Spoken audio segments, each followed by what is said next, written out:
All right, let's talk about one of the most incredible opportunities out there, the Global Korea Scholarship, or GKS. In this explainer, we are going to break down the entire undergraduate application process specifically for Bangladeshi students. We're going to make it a clear, step-by-step journey so you know exactly what to do. So, let's get right into it. And you really need to see it that way. I mean, this is not just a scholarship that pays for your classes. We're talking about a fully funded, life-changing opportunity. They cover almost everything, from the flight that gets you to Korea to a monthly allowance so you can actually live there. Think of this explainer as your personal map to grabbing that golden ticket. So, what is GKS officially? Well, it's the South Korean government's main scholarship program.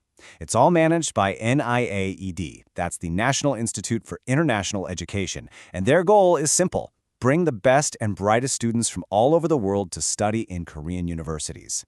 This is the real deal. We've set this whole explainer up like an adventure, a step-by-step journey. First, we're going to check if you're even eligible to start. Then, you'll have to choose your path. After that, we'll gather all the gear, your documents. Then comes the main quest, attestation. And finally, we'll get you across the finish line with your final submission. Don't worry, we're going to walk you through every single step. Okay, let's start right at the beginning. This is the very first checkpoint, and honestly, it's the most important one. Are you eligible? Think of these next few things as the gatekeeper. You have to get past this point before the real journey can even start. These right here, these are the absolute non-negotiables. There's no wiggle room. You have to be a citizen of Bangladesh, you have to be under 25 for the undergraduate program, and you need to have graduated from high school. And of course, you need to be in good physical and mental health to handle studying abroad. These are the very first things they check. Now for the big one, academics. You see this number? 80%? This is so important. You must have a cumulative GPA of 80% or higher.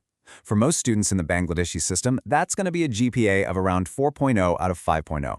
And let me be clear, this is not a suggestion. It's the absolute minimum to even get your foot in the door. So this is where it gets interesting, right?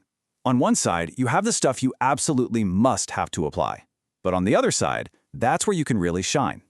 Things like an IELTS or a TOEIC score aren't technically required, but man, do they give you a huge advantage. Same with awards, certificates, or any extracurriculars. They aren't mandatory, but they make your application so much stronger. Okay, so you've confirmed you're eligible. Great. Now you've come to a fork in the road, and this is your first major decision. Every single GKS applicant has to pick one of two paths, the embassy track or the university track. And trust me, this choice basically shapes your entire application process from here on out. Let's break it down. It's actually pretty simple. For the embassy track, you send your application to the Korean embassy in Dhaka. The cool part? You get to pick 3 different universities you'd like to attend. For the university track, you skip the embassy and apply directly to one and only one of the participating universities. And this slide right here shows you why that choice is so critical. Look at this.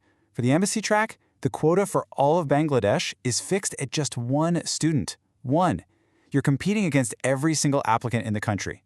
But with the university track, there's no fixed quota. To give you an idea, in 2023, 7 students from Bangladesh got in through this route. Your competition is global, for sure, but your odds can be way better. All right, you've chosen your path.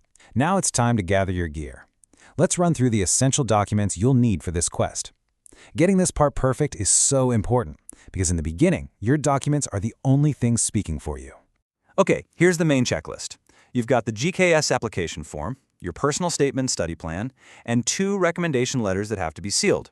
Then you've got your personal papers, your birth certificate, and that proof of family relationship, which is the Parivarik Shanad. And finally, your academic documents, your SSC and HSC certificates and transcripts, plus citizenship proof for you and your parents, like an NID or passport copy.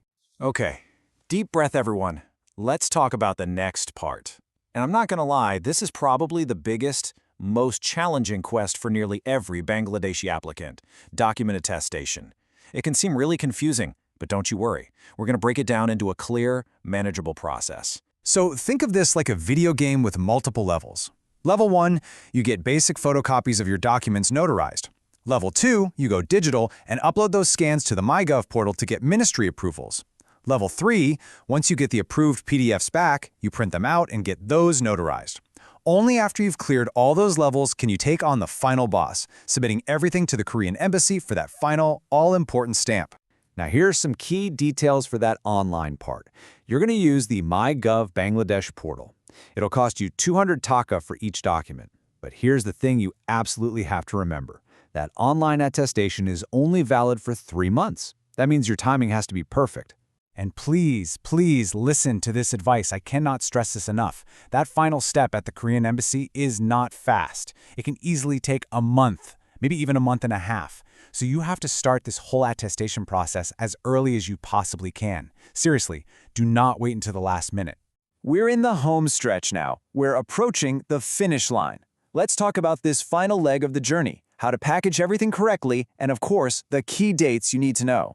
You've done all the hard work. Now it's about presenting it perfectly. So here's what the year usually looks like. The official guidelines drop in early September. Then, the application window opens up around the middle of the month and closes in early October. You'll have a few anxious months of waiting, and then the final results come out around January or February. And if all goes well, your new adventure in Korea begins in March. Okay, and here are a few final pro tips. These might seem small, but trust me, they matter. Do not use staples. Use paper clips. Label every single document clearly on the top right corner. A little sticky note works great. And remember your document sets. For the embassy track, you need 1 original set plus 3 identical copies. For the university track, you just need that 1 original set. And that's it. That's the whole journey laid out from start to finish. We've gone from checking if you're eligible all the way to how to package your final application. We really hope this has turned any confusion or anxiety into a clear plan of action. The journey is tough, for sure, but the destination is absolutely incredible. So, the only question left is, are you ready to begin?